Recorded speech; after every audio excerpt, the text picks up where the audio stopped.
যেই অসম যে বাণিজ্য চুক্তি করেছে এখানে আমেরিকার সাথে সেই অবিলম্বে সেই চুক্তি বাতিল করতে হবে। এই চুক্তি হলে আমাদের দেশের কৃষি খাত থেকে শুরু করে পোল্ট্রি খাত, আমাদের দেশের ক্ষুদ্র ব্যবসায়ীরা ব্যাপক মাত্রায় ক্ষতিগ্রস্ত হবে। আমাদের কথা খুবই স্পষ্ট যে বাংলাদেশের স্বার্থবিরোধী যে মার্কিন চুক্তি সেটা বাতিল করতে হবে।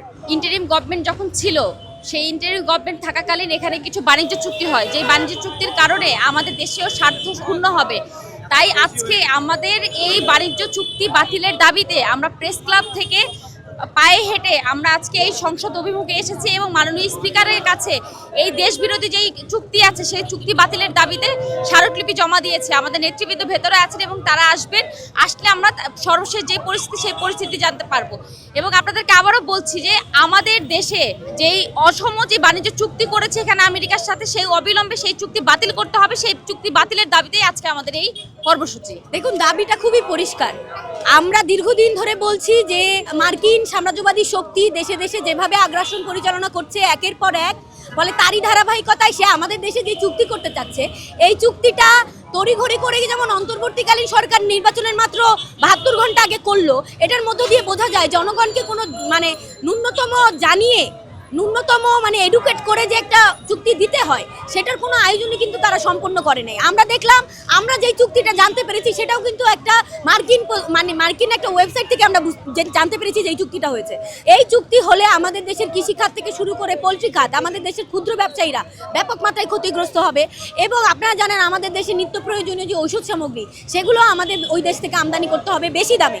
ফলে এটার ফলে যেটা হবে, আমাদের দেশের যে নিত্য প্রয়োজনীয় যে ঔষধগুলো নাপা স্যালাইন এগুলোর দাম বাড়বে। ফলে আমরা মনে করি যে এই চুক্তিটা হলে আমাদের দেশের স্বার্থ রক্ষা হবে না কোনোভাবেই। ফলে এই চুক্তিটাকে অবিলম্বে বাতিল করতে হবে। মার্কিন যুক্তরাষ্ট্রের সাথে যে অসম চুক্তি সম্পাদন করতে হয়েছে সেটা সংসদে উত্থাপন করতে হবে এবং পুনর্বিবেচনায় নিতে হবে। দেখেছি যে নির্বাচনের মাত্র 3 দিন আগে ইন্টারিম যে গভর্নমেন্ট তারা একটা অবৈধভাবে তাদের এখতিয়ার বহির্ভূতভাবে একটা চুক্তি করলো মার্কিন যুক্তরাষ্ট্রের সাথে। এবং এই চুক্তির মধ্যে যেটা আছে 7,000 পণ্য, মার্কিন যুক্তরাষ্ট্রের 7,000 পণ্য বিনা শুল্কে আমাদের বাংলাদেশের বাজারে প্রবেশ করবে। আমরা যখন এই চুক্তি স্বাক্ষর করে ইন্টারিম তখন থেকে এর বিরোধ করে এসেছি।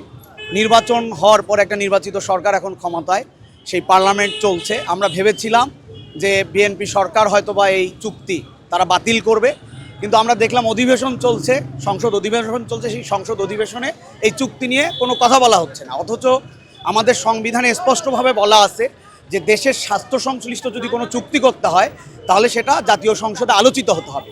কিন্তু আমরা দেখলাম আজকে প্রথম দফার যে জাতীয় সংসদ অধিবেশন তার আজকে হচ্ছে 27 তারিখ, 30 তারিখে এই সংসদ শেষ হয়ে যাবে। আজকে সংসদ অভিমুখে আমাদের অভিযাত্রা ছিল। আমরা জাতীয় সংসদের স্পিকারের মাধ্যমে একটা স্মারকলিপি দিয়েছি। আমাদের কথা খুবই স্পষ্ট যে বাংলাদেশের স্বার্থবিরোধী যে মার্কিন চুক্তি সেটা বাতিল করতে হবে।